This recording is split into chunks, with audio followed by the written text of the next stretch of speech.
Welcome to the Lou&Sue podcast, where we chat about life, love, and what we've learned.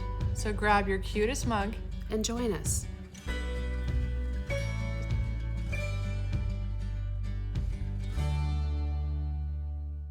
Hi. Hi. Welcome to the Lou&Sue podcast. In today's episode, we're calling it Wrecking Ball. I came in like a wrecking ball. It's all about dating a narcissist. Mm-hmm. Yep.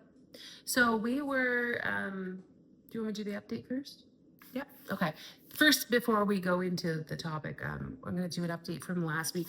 I had mentioned... Update from the Girls Just Want to Have Fun. From the Girls Just Want to Have Fun, so if exactly. you haven't seen... Go back and watch that first and then come back this is what the update's for. That's right. So last week we were talking about how my church on the Christmas Eve service, which, they I'm confused about what I'm saying right now. Okay, so they were raising money for houses and people in Bolivia. I'm probably going to butcher the name of this disease. It's Chagas. And it's basically carried by bugs and it causes disease. Am I messing this up? No. Okay. I think you're good. Grinning. I'm laughing because I have no idea if that's the right pronunciation. Oh, okay. I can't correct you. Yeah, I don't either. So anyways, look it up for yourself. It's Chagas. And anyways, we raised enough money for 82 families to be protected from this. That's so exciting. Yeah, so I just wanted to update you guys on that first. Mm-hmm. But back to the topic at hand. Mm-hmm. So we did, this past weekend, we did the Nordic spa here in our hometown, Evolve. And yes, the Evolve thermal experience. We can link it in the description. It was amazing. Mm-hmm. We weren't sure going into it if we were really going to like it or not, because there's like puller, plunge. I made it up to a full minute. Yeah. And so this is both of our first experiences doing it at all, but we've constantly discussed that we want to, and we want to, and we want to. So we finally, made an excuse and just did it. Yeah. So you do the sauna first, 15 minutes, your body's nice and hot, and then you do the cold plunge. Yeah.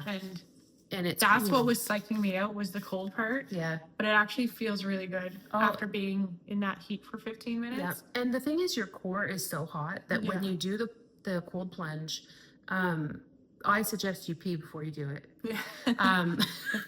It's a good suggestion right there. Yeah, you're welcome. Mm-hmm. The cold, like, it's cold on your body, obviously, but as soon as you get out of the cold plunge, you're not cold at all. No, because your internal organs are all warmed up. That was my biggest thing. I was super psyching myself out over that because, yes, you definitely feel that it's cold. Yeah. However, I figure when I'm cold, it takes me a long time to warm up, so that's what I was nervous about. But as soon as I got out of the tub, I was warm immediately. I didn't even have to dry off. You don't have that, like, your muscles all tensing up and just that feeling of, like, for me, when I'm cold, I almost feel angry inside because, you're so tense. Yeah. But it was amazing. We spent a full 2 hours there, and our skin felt incredible, and just, it was just, I would go back every single day, I said.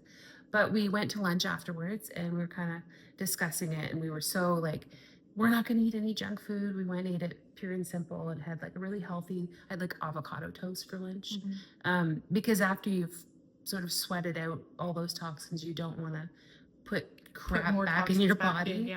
Yeah. So we were talking about next week's episode at that time and how we wanted to do it basically on narcissism and dating a narcissist. And once you get that toxic out of your life, just like with dating somebody who's toxic, you refuse to let it back in. Are really careful about letting it back in again. Yeah. So we wanted to talk about our experiences and kind of what we've learned through them. Yeah. For better or for worse, it is what it is. We had them. I'm not sad. I mean, it's hard to say this, but I'm not somebody who tends to regret anything. Everything that I've gone through has led me to who I am now, and I needed to know all of the things that I will no longer accept. Yeah. The things that affect who I am and my strength of my personality and what makes me happy. Narcissistic personality can kind of tear that down as part of what they do. Yeah. So now I've known that I've rebuilt myself back up, and it's like I'm not going to accept any less than what keeps me happy. Than what you're worthy of. If you're not, what I'm worthy of. So like if I'm dating somebody that I'm seeing these patterns because I've lived in it, right? So you recognize the patterns. So when I start recognizing the patterns, I know when to be like, okay, no, this is not for me. Yeah. Have a great life, but I'm not bringing you into mine. And as somebody who's gone through it, we also want to share those experiences so other people can maybe not even avoid it, because I don't know that you can know right away. Just recognize it. But recognize it sooner and get out of it sooner. And this goes for men and women, because both can be narcissists. The quote that I found for today was, love doesn't die a natural death. Love has to be killed either by neglect or narcissism. So here's your key. Yeah. I know a lot of people, if they've never lived it, they like, thank God, that's good for you. I'm glad you haven't. Yeah. But they'll see abuse on a movie or a TV show or something, a story from somebody else, and think, I could never put up with that. I would never put up with that. I don't know how people put up with it. So I would see those signs and I would run the other way. Yeah. But we're going to kind of go over what the phases of a narcissistic. It's sorry about the tongue ties a little bit. Yeah. But the phases of a narcissistic relationship, and these aren't specific to like dating, but our video today is going to be specific to dating because that's our experience in it. And I think because this is sort of a psychological thing, I want to make sure that everybody, again, with the disclaimer that we are not therapists. Yeah. We are not trained. We are not doctors. This is strictly our opinion. And there are so many resources out there. Yes. I watched a podcast of Mel Robbins was talking to Dr. Remini. I don't know her last name. I'm sorry, but she's going to be easy to Google. I very much suggest to listen to these kinds of people, like actual doctors of psychology and things like that, where they've done all the research and they're very much more aware. They're away from it. So for them, they see the clinical part of it. Us, it's just our experiences, and it's very real for us. So we can speak about this, but we're not professionals. I suggest that you kind of, if you've been through it, or if you're considering, wondering if you're in a narcissistic relationship, and it could be, again, it could be a parent, it could be a friend, it could be anybody. Just research these things, and you'll and don't be afraid to reach out for help either. I think that maybe we'll put a number for the mental health hotline underneath, so that people can reach out if anything that we say today triggers something in you that you feel like, oh, that's my life. Maybe you should call that number, because we don't want anybody to have to go through this. No. So so we'll go through the stages that we kind of. So stage number one, and this is what people don't understand. This one lasts quite a while. The first one is idealization. So this is what we consider, this is a love bombing. Generally, it's what, like a 6-month period. It's kind of the general. Yeah, for me, it was 6 months, and everything that I have read, that's roughly, it takes an amount of time. Yeah. A significant amount of time in the relationship. Yeah. For this trust to be built up, and this person to become the ideal partner for you, and they will be the best person you ever dated, and the most loving, and you were saying the chemistry is there, and they are everything that you never had, and part of that is because they listen, and so they know what you never had, because they'll ask questions so they can be that person for you. Yeah. And there's an excitement there. There's something that is just so intoxicating about it, that it draws you in so quickly, like nothing you've ever had before. It makes you feel like, oh my God, this is the perfect one for me. This is what all the movies are about. This is, exactly. And it plays off of our little fairy tale in our head anyways. I didn't know this actually existed. I didn't know there was people like this out there. I didn't know this could actually happen for me. And all those romantic notions. It sucks you right in, because it's just, everything feels so good. You got all these dopamine going all over the place. It's just. And for me, I noticed that it was constantly sort of reassuring me that he was lucky to have me, and he was in awe of me, and how was I single? I heard that one a lot. How are you single? Yeah. Yeah, because I am. But anyway. Because, you know, things happen. Yeah. The dopamine hit is big. It's so that in combination with just the fact that, I mean, any relationship when it's new, it's exciting, it's kind of intoxicating, it's, you know, those butterflies, you know, that's what reels you in. But it's very, very abrupt. It's like the screeching of the brakes in the car, you know, then you're on to stage 2. Yeah. Stage 2 is devaluation. So that's when, like she said, the kind of pumping of the brakes, the putting you on a pedestal kind of stops. You start to see, oh, well, this was a lie. Yeah. This was an exaggeration. This is a promise that was like, well, you said this and there's nowhere, like, I don't see this. Some things are just start to not add up. Yeah. And again, the stories, I find, and some of the stuff that I've read has been like, they tend to be a very sympathetic character. So they've had a horrible past and they were treated badly, and life is just not fair for them. And so you have this sympathy towards them that all of a sudden you're going, this isn't adding up. Like your stories of how you're making yourself look now that because at this point you're starting to meet their friends and their family, and you know, maybe talk to their coworkers, or you're getting a little deeper in. Yeah. And so it's not just about what they're saying about themselves. You're actually experiencing who they really are and what their circle is like. So there's some things that are starting to come up, and if you confront those, that's when you're going to get a little bit of the you're crazy starts. Yeah. This is also the phase where I put it in large letters, the red flags. Yeah. This is where the red flags actually come in. But remember, you've had 6 months or so of all of the wonderfulness, of all of the dopamine, right? And this is this red flag couldn't be that bad because this is who they showed me they were, and this is how they were. And there is a study, and I don't know who did this, but I think it's a common enough, like people know about this, but they did study with monkeys. They gave them a treat when they did something good, and their brain levels didn't change. Everything was fine. When they started giving them a treat randomly, then they got excited. They had the dopamine hit, which is the same kind of level as taking drugs. Same effect that it has on your brain. Right? Yeah. And it was the inconsistency. And the thing about the inconsistency is that's what hooks us, because we're forever chasing that dopamine hit. Yeah, you're chasing that feeling. So when they take all of that love bombing away, we are constantly chasing how that felt when they were doing that to us. And that there's something that we could be doing that could bring that back. Yeah. So then clearly, if it's not back, we're doing something wrong. And so part of it, and this goes into what, I'm going to jump ahead a little bit, what makes us vulnerable.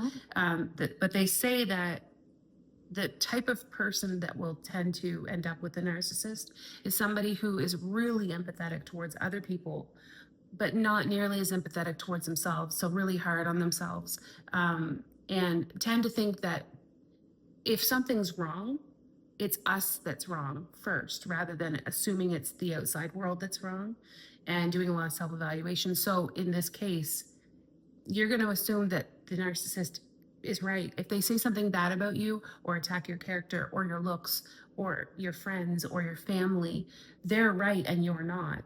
Yeah, and they'll pick up on everything that you're self-conscious about and really hone in on that. Yeah. So you're already feeling that vulnerability there. Yeah. And they know it. And they dig into it. And then you question everything.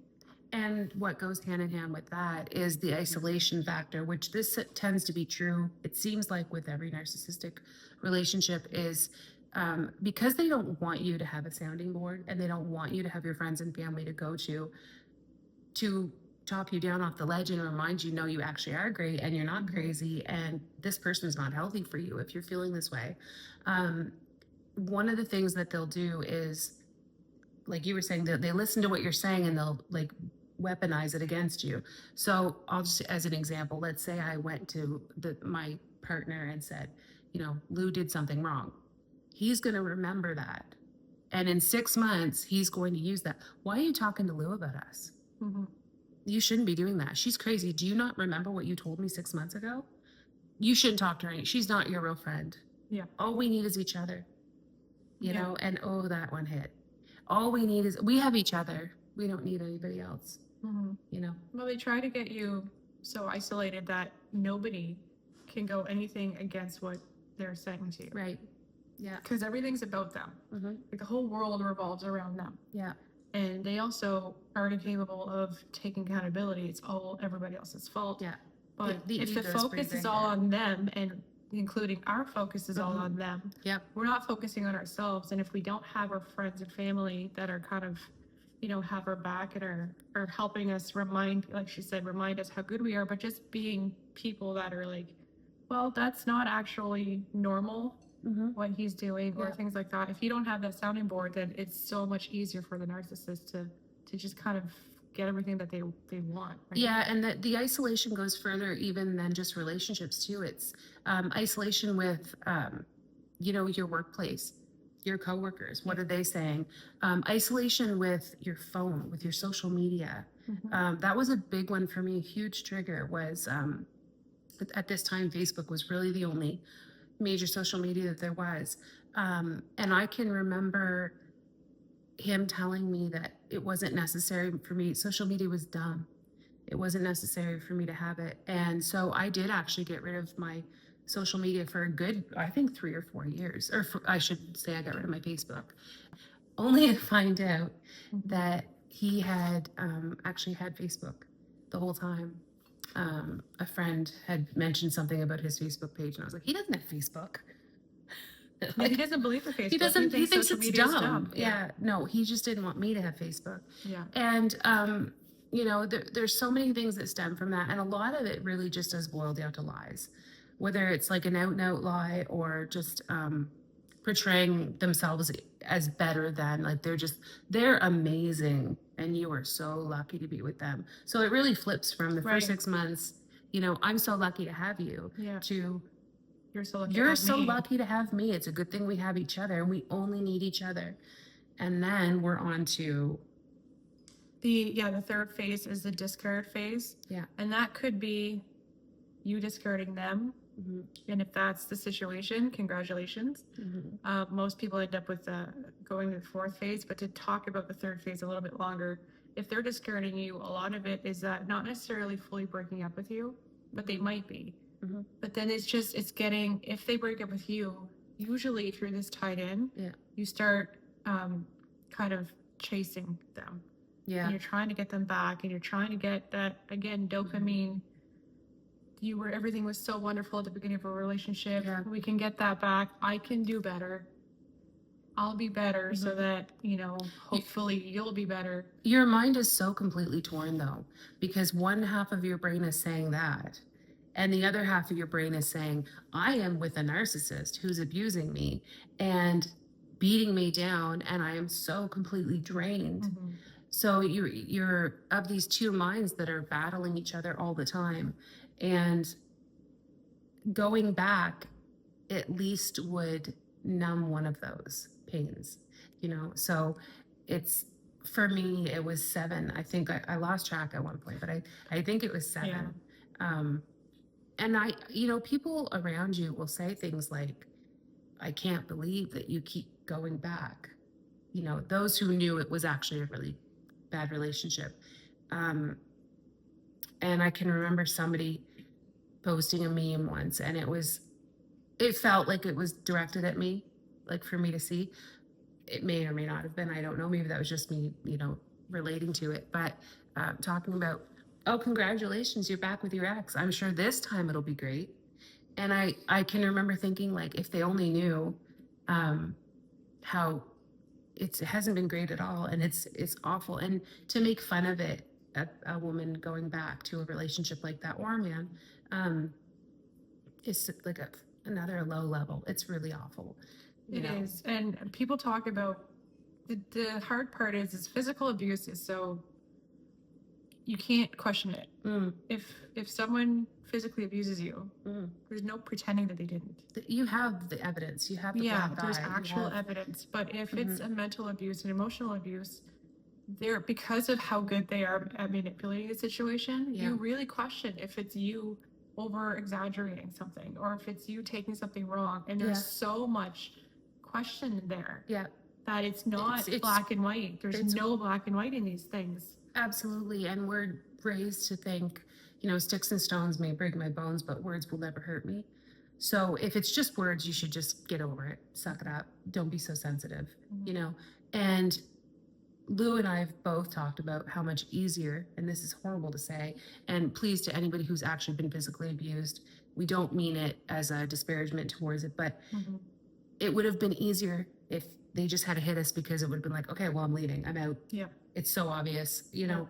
And I know that that's not easy to leave either, and I don't mean it that way. It's just that it would have been evidence, right? And because it was such a mind game and such manipulation, at one point you end up, and this seems to be, again, consistent, that you feel like you're the one that is the narcissist, that you're crazy. And to be clear, if you're the one wondering if you're a narcissist, you're not the narcissist. No, because a narcissist, again, they don't think they're wrong, and they have no capacity to they have no awareness and no regret, empathy enough to wonder if they're hurting somebody else.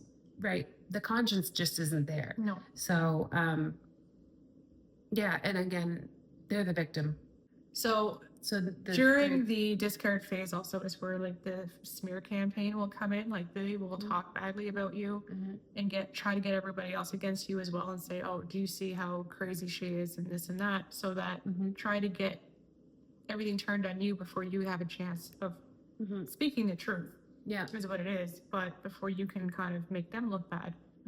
And that's again part of the creating a narrative. Yeah. And making that decision by themselves. I'd be like, this is how they are. She's crazy. So before she says anything to you, she's crazy. This isn't true. I didn't do this, or I didn't say this. Or they poke and poke and poke in private, and they're inciting you to the point where you actually eventually do react. And so then you look like you're crazy, but they've pushed you so far that you just absolutely snap. And I'm jumping ahead again, but both of us, that was like our moment, was like, okay, wait, this isn't me. Yeah. I don't do this.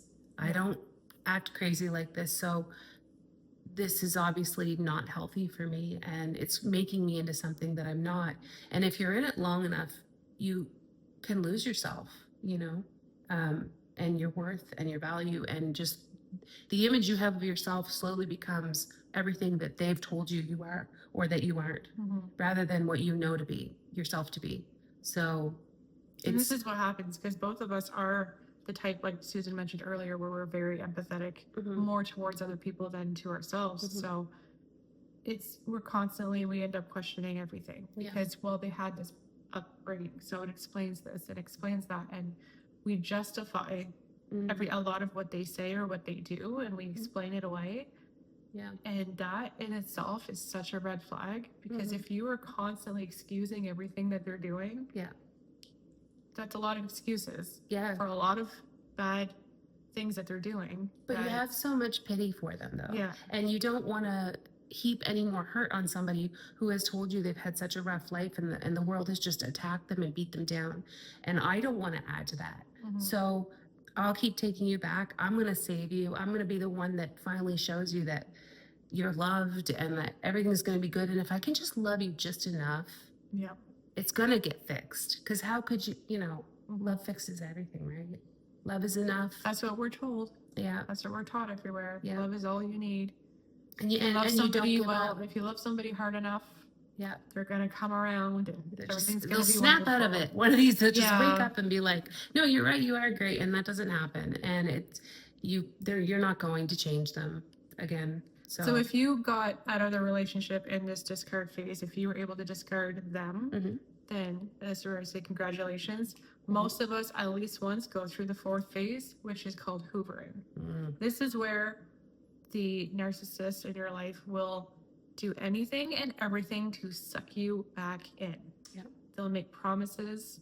If they're really good at manipulating, they'll make little improvements to be like, oh yeah, you can change. Or she can change.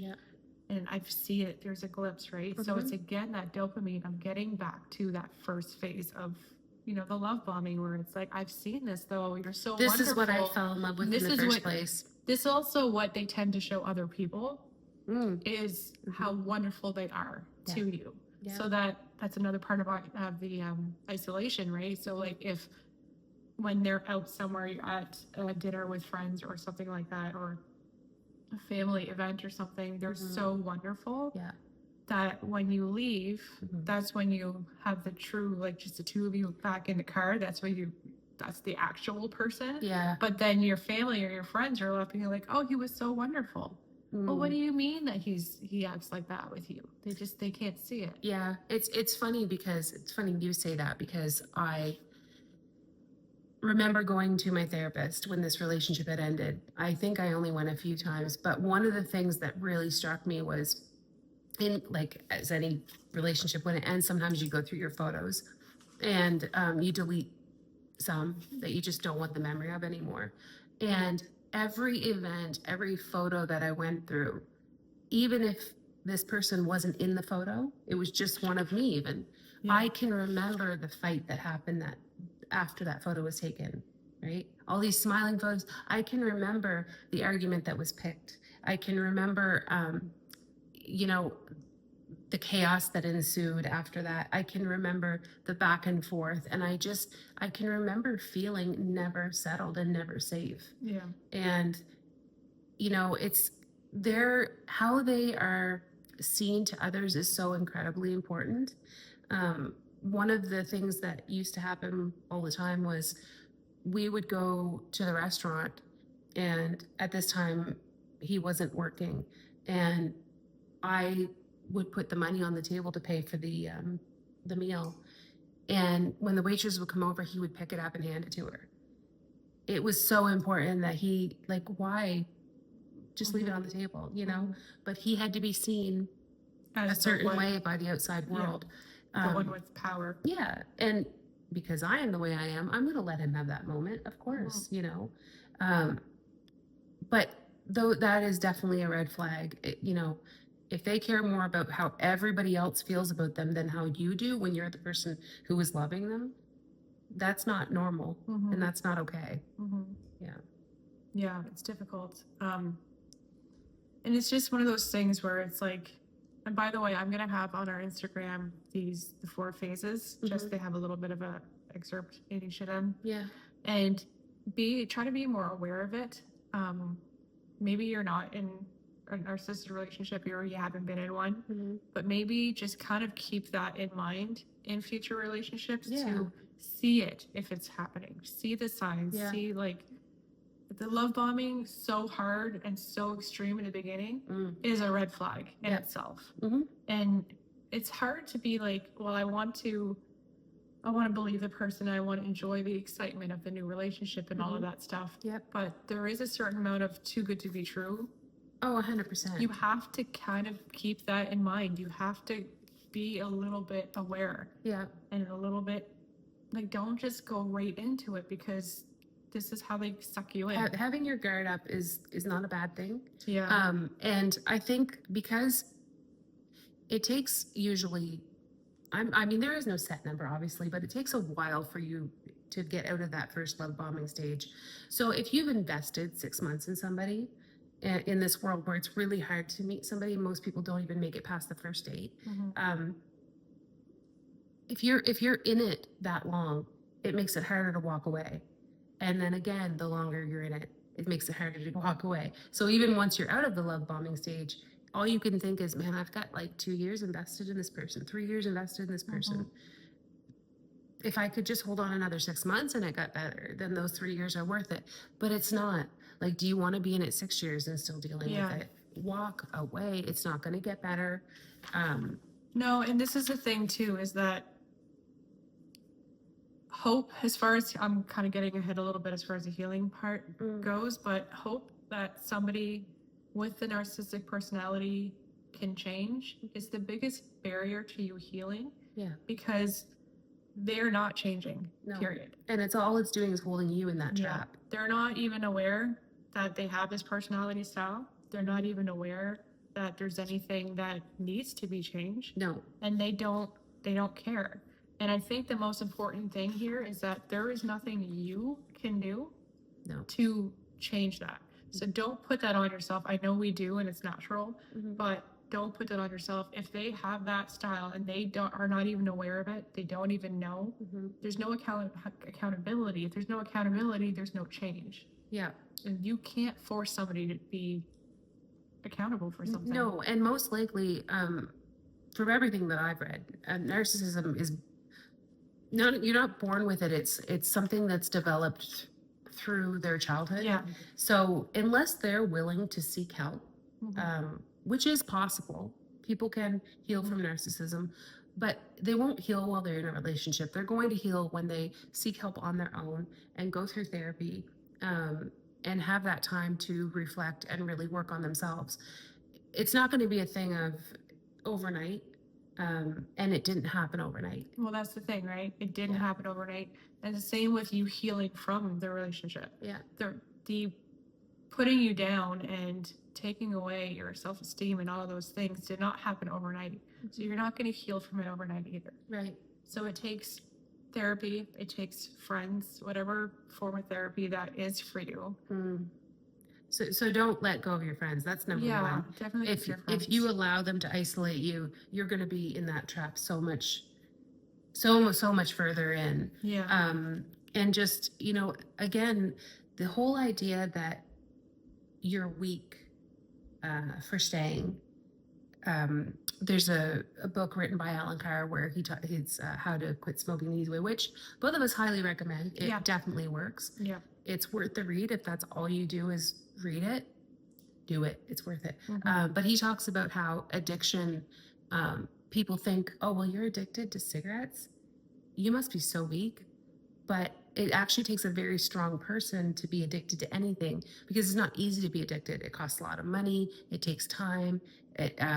You have to get through that coffee. You got to get through the coffee, coughing, the bad taste, and you're smell. like, hey, I'm going to push through this until now I'm addicted. So basically, being in a relationship with a narcissist is not, or an abuser of any kind, is not because you're weak or you're, Most of the time, it's because we're so forgiving and we're giving so many chances. And you're strong enough to stay. Yeah, and it takes courage to stay.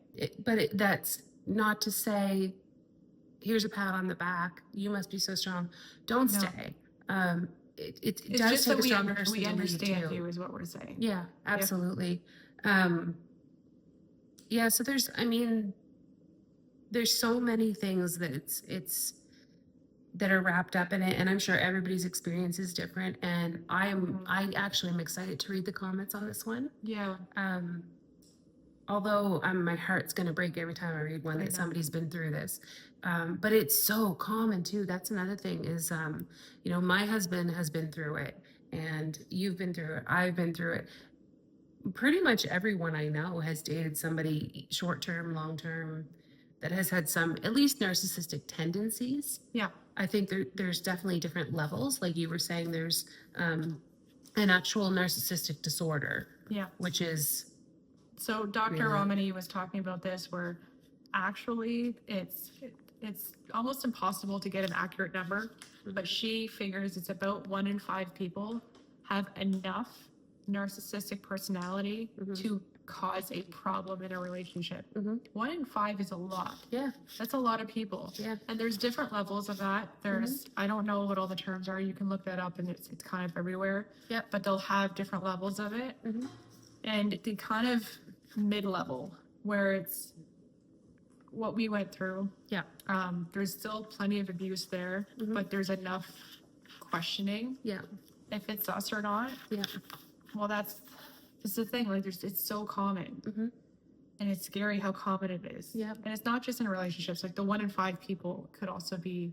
It could be a parent, or it could be a sibling. Yeah. Or it could be a friend, right? So it's not 1 in 5 relationships as far as like romantic relationships. This but cat still does not want me doing this podcast right now. It's like you can't even see him. He's sitting on our so papers. Adorable, and yet laying right on all of our notes. Yeah, that's what cats tend to do. Do you have anything more that's kind of like along with what the faces are? No, I have lots more red flags. Yeah, but we can go through a few of those if you want, and then we're gonna go towards kind of the the recognizing. Well, red flags are the recognizing, and then we'll go into the healing after. Well, just with the red flags, and I'm trying to remember all the things that I've already mentioned, but them not having friends is a big one for me too.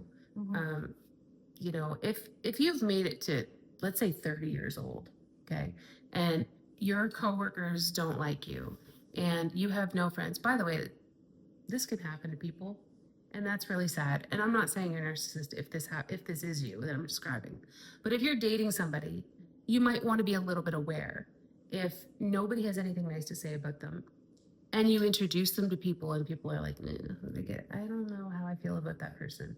You know, listen to people.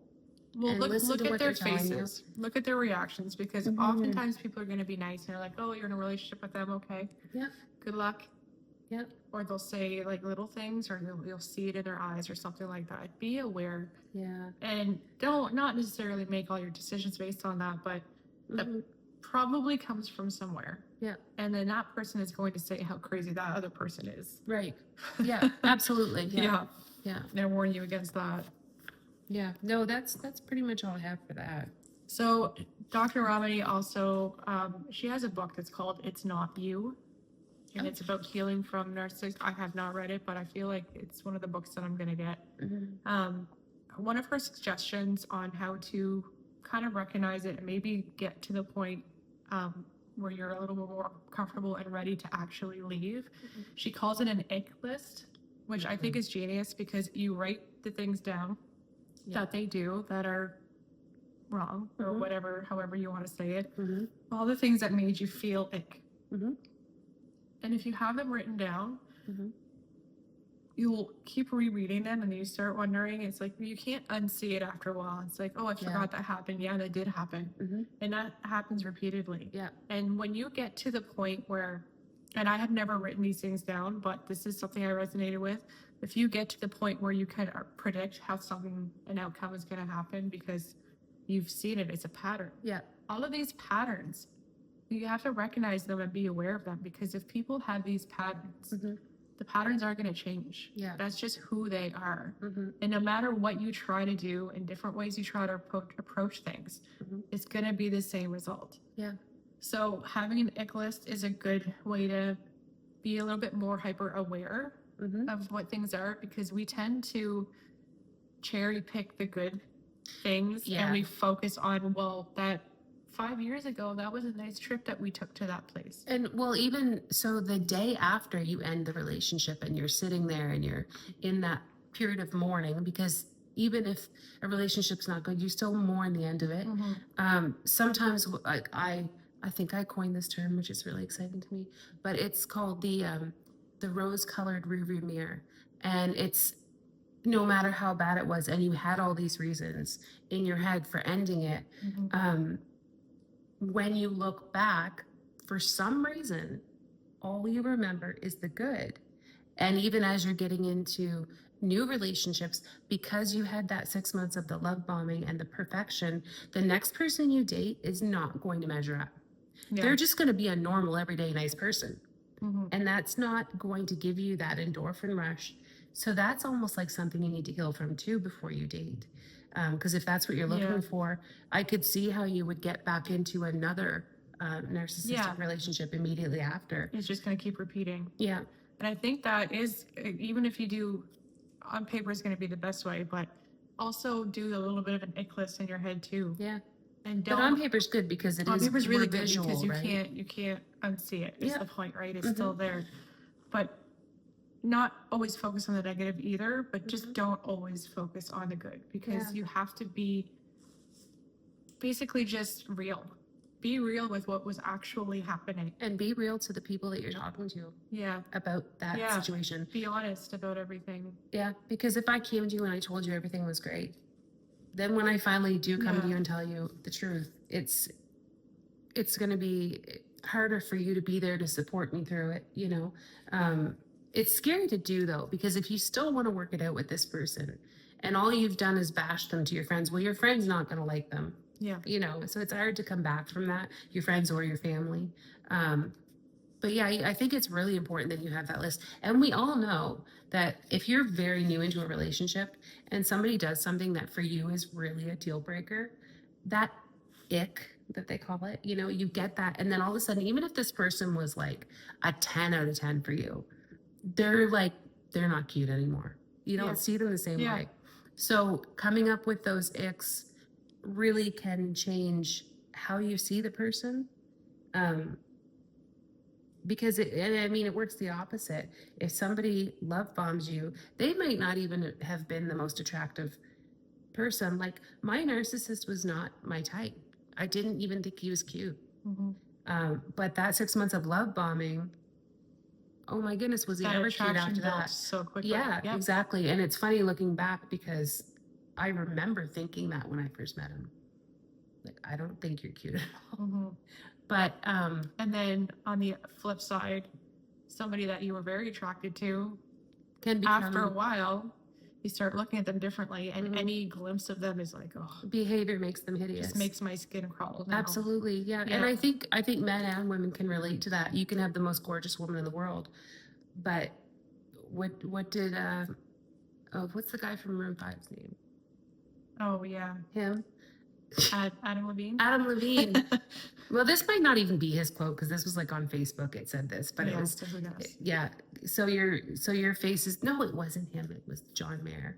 Mayer. Anyway, so congratulations. Your We're face not the is best pretty. with pop culture, obviously. Yeah, I don't know, but you know what I'm talking about. Everybody's heard this quote. It's congratulations.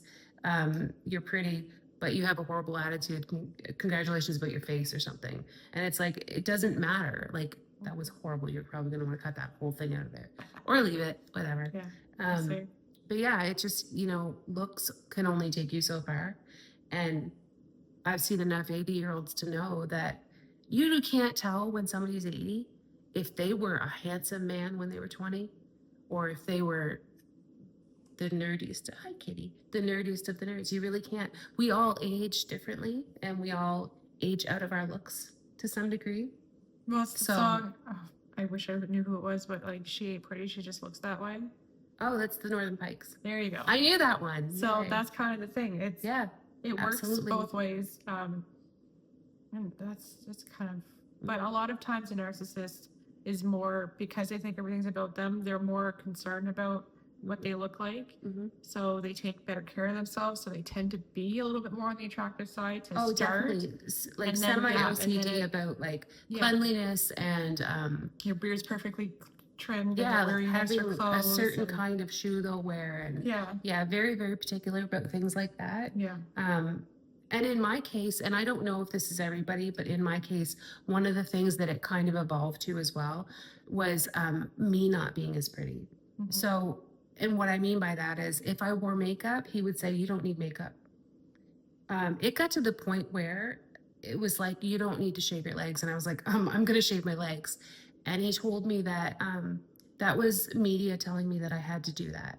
And I was like, no, I actually like to have smooth legs. So that's why I'm doing it. But that also turns into the ammunition of the, you're lucky to have me. Yeah. When you get to that point.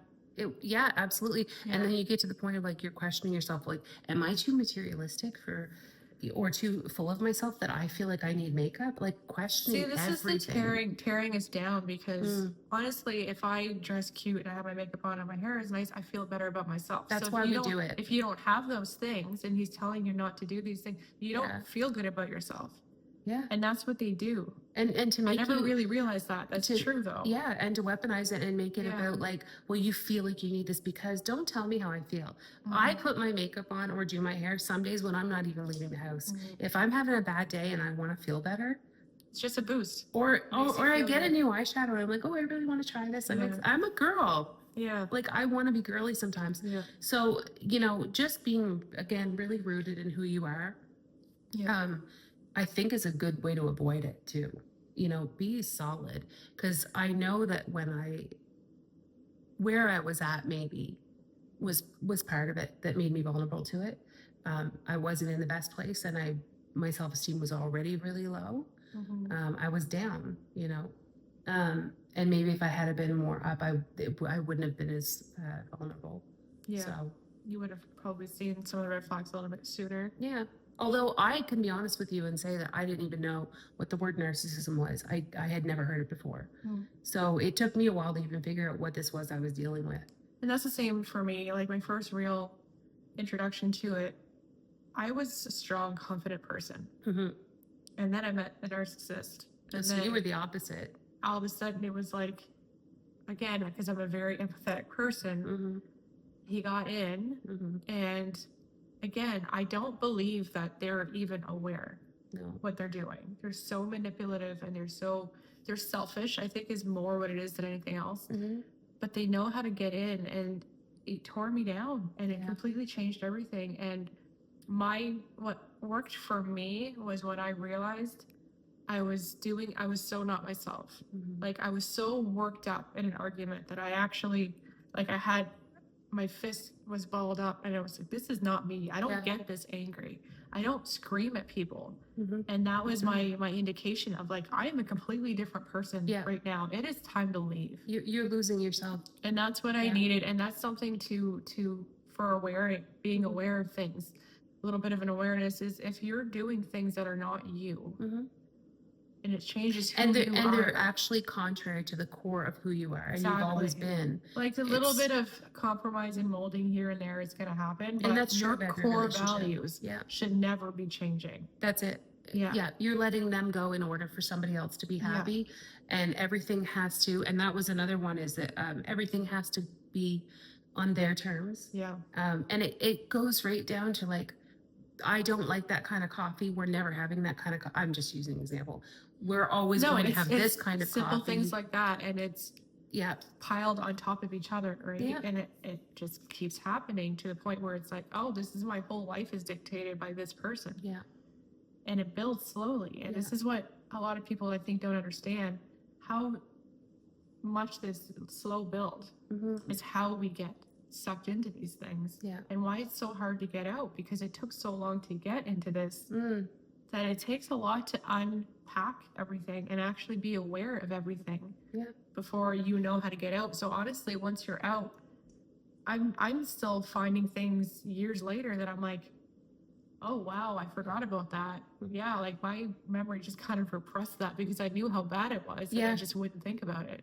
I never understood like why, even months after, I think up until about a year and a half after, if I saw his vehicle, my hands would shake like uncontrollably.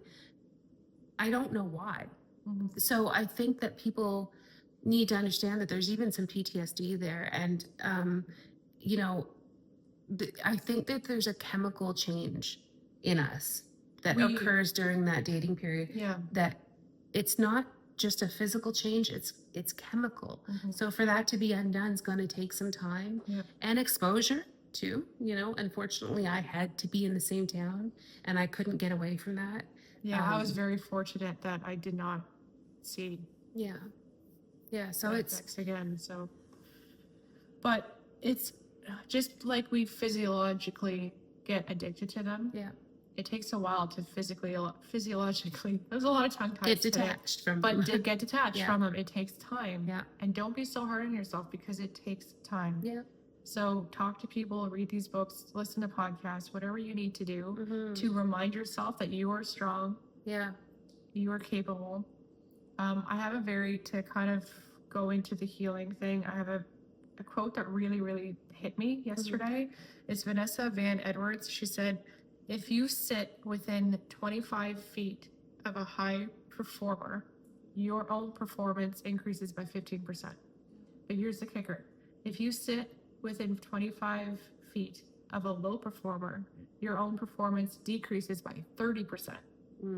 So that applies in so many ways, but this applies for this too. The negativity is so much easier for us to get sucked into than the positivity. So my biggest advice, and something I am very grateful that I always had and will continue to have because it's high on my priority list, is surrounding yourself with strong, honest friendships, positive family, therapists if you need to, people at work that you can trust. Surround yourself with that. The honesty that they will tell you, like, this is a red flag because you've been through this before if you're not seeing it. Yeah. Just the strong people that will remind you of who you are at your core. Yeah. And not let you waver from that. Absolutely. And to get you back to where you were. Yeah. And sometimes rebuilding, I mean, I can remember talking to you about these relationships before, that they're, in some ways I'm grateful for them because there's so many things I've learned about myself through that. Yep. Me too. And I think that's what you have to do, is take away the positive. You could sit in sadness and misery and resentment and what ifs, but that's not productive. And so just looking back and using it to help other people get through it or avoid it. I think the scariest thing is, after being through it yourself, seeing it in other people's relationships and keeping your mouth shut's hard. But depending on who it is, be that honest person. And don't feel bad about, like, if I'm seeing it in you, for example, if I am honest, I need to not worry about hurting your feelings. Yeah. And be like, you need to be aware of this. This is what's happening. You've been through this before. Yeah. Don't put yourself through this again. Yeah. You need to be that person. And if that's, you don't have to do it that way either. There was something else that Dr. Romani said was, do the little small wins for yourself. And if you're just encouraging that in somebody else, and that's the way you want to do it, keep doing that. So the whole point of being that strong person, somebody, a good sounding board, but being focused on the positive things about who the person is. Yeah. As opposed to, well, why don't you just leave them? Why are you putting up with this? Yeah. That's not how things work. It's not easy to do that. No, and that reminds me of that. It's never a loss as long as there's a lesson. So that's the only way to really get through it, is to hold on to the positives and hold on to the friendships that carried you through it as well. There's some people that I lost as friends during that time, and those friendships will never be there again, probably. But then I have friendships that saw me through those times, and they're stronger because of it too. Yeah. There was a comparison the other day on the radio. He was talking about this old commercial for glue, and it was a vase that broke, and where the break line was and the glue went, that part was stronger than anything else on that vase. So where our breaks are repaired, and it's the same for your bones. If you break a bone, where the break was, once it's healed, it's actually stronger than any other part of the bone. So that speaks to where we're broken, we're strongest. And that's kind of the whole reason why we're doing the podcast, actually. Yeah. Where we're broken, we're strongest. Beautiful. I like that. Thank you. I didn't think of that. Yeah. It's okay. You brought it to I our brought attention. it to That's the you. point. Yeah. Pat on the back. Yeah. I think we're good. Yeah, so to wrap this up again, just kind of reach out to us if you need to. We're going to have the hotline down in the description. There's a lot of resources, so use them. Yeah, lots and lots. That one thing, once you've been in a narcissistic relationship, that word gets thrown around a lot. It does. And you're gonna start hearing it everywhere. And it can be overused. It can be used wrong. So just be aware and do your research. And if you're in one now, get out if you can. And we're sorry that you're going through that. But you will be stronger. Yeah. From what was the thing? Like, you're stronger where you break. You're stronger where you were broken. Yeah. You'll be stronger. You'll get out of this and you will be stronger. Yeah, absolutely. There's light at the end of that tunnel. Yeah. So on to something positive. On to something positive. That was positive, but something more positive. Yeah. Actually, I have a funny story. Oh. So we talked in a different episode about if we have funny stories, we're going to bring them up. Yeah. So you're going to laugh at me. Oh, I don't know this one? No, you don't. Oh. I need to do cardio very badly. My cardio sucks. So I'm trying to figure out what I can do that I'm going to enjoy. So I tried the exercise bike in my building because something in my mind makes me think I'm going to like this. Okay. So I actually I liked it. Okay. I purchased one. Oh. And this is funny. So we have a funny story. In my mind, somehow, I thought, I want to do a spin class. I was not ready for a spin class, and this is why we have a funny story. Because I know this one. I was not there yet. but I want to build up to that point. I never built up first. But so we were on a year of trying out different things. We had done a rowing class, and the rowing class went well. So we were all excited. We thought, oh, we can do this. Yeah. No, spin class was a little much. No. So we went. We both injured ourselves. Yeah. I sprained my ankle, and it took me months to recover. At least 3 months. She was like hobbling. Yeah, it was bad. Yep. And then the pedal smacked into your shin. My foot came out of the summer. It was a lump. Like it was bad. It was like the size of an egg. Yeah. We made it. We made our injuries count. Like we really hurt ourselves. And as we're leaving, the secretary's like, "So girls, did you have fun?" And I'm like, we're both hobbling. No, we're leaving and we're never coming back. And I think she wanted us to sign up on the way out, sign up for like the membership, and we're like, we're gonna think about it because we're too nice to say no. And both of us were like, never doing that again. No, never doing that. I'm glad I tried it, but now I'm injured. That was I'm never doing that again. So this has been what? That was like 2 years ago. That's almost 2 years ago now. So I've, kind of gotten over that trauma enough to be like, okay, well, if I start off like the actual beginner level that I'm at, and build up to it properly. I'm feeling pretty confident about that. That's good. But I'm glad that you got over your trauma. I haven't been back on a bike since. So I don't blame you. But there was a reason why it was in my head. I was the one that suggested the spin class, and there was a reason why I had it in my head that I would enjoy it, and I really think I will. But don't go to a spin class. It's a little too extreme. Yeah. Until I'm ready for it. Yeah. I mean, if you like it, good for you, but it was not for us. So, everybody's different. Yeah. I did like I got the thermal spa. I can't do it. Thermal spa was a win for sure. I do suggest that anybody that any access to a Nordic thermal spa, go try it. Even if you don't continue doing it, go try it. It's so relaxing. Yeah. So now we're going to do our thing that we're thankful for, the purchase that we're thankful for. Yep. It's winter right now. Our thing that we're loving this week. Yeah, something that we're loving this week. My lips get so dry in the winter. It's crazy. And I tend to pick at things. So I'm picking at them and I'll have they look terrible. And it drives me nuts. So I followed a suggestion from Alex Cooper and Call Her Daddy, which I can tell you right now, I do suggest that podcast if you want to listen to it. She likes the Burt's Bees and it's the pomegranate flavor, so I decided to get that. And what I did is I bought a pack of 3, and I have them in different kind of areas where every time I go to that area, I'll put it on.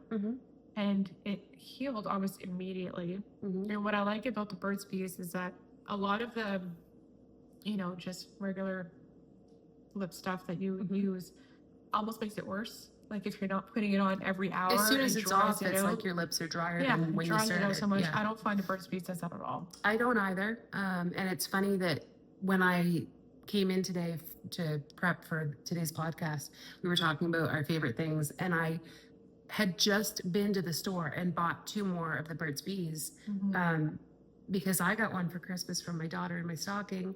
And I loved it. And it's got a little bit of tint, and I'm not a lipstick girl, and I don't even own a lipstick. But this I can do because you can apply it without even looking. And I ended up wearing it so much that I left it in one of my pockets and it got washed. So it was all over the clothes and it was gone. And so I went and got 2 today. So it's just kind of funny that was her favorite thing because that is what I'm loving this week too. So yeah. So same as the winters in New Brunswick, I guess. Right. Yeah. Well, Canada in general. Also, Burt's Bees was developed by a woman, like an independent. It was her like side gig. She wasn't doing well financially, and that's what she. So it's kind of awesome. I'm even happier to support her. Absolutely. Yeah. So I'm gonna link that below as well. Yeah. Yeah. That's it. That's it. We did it. This is a long one. Yeah, and it was gonna be. It was an intense one. I was excited to do it, but at the same time, I'm excited to have you done it. Yeah. So. Hopefully you got a couple things that just kind of stuck out to you. Yeah. And even if it's just to try to be a little bit more aware in your future. Yeah. Yeah, absolutely. So we hope it helped. And from us to you, keep on growing and glowing. Okay. Bye. Thank you so much for watching our podcast. If you enjoyed this episode, please like and subscribe. And follow us on our social media at Lou&Sue Podcast on both Instagram and TikTok. See you next week.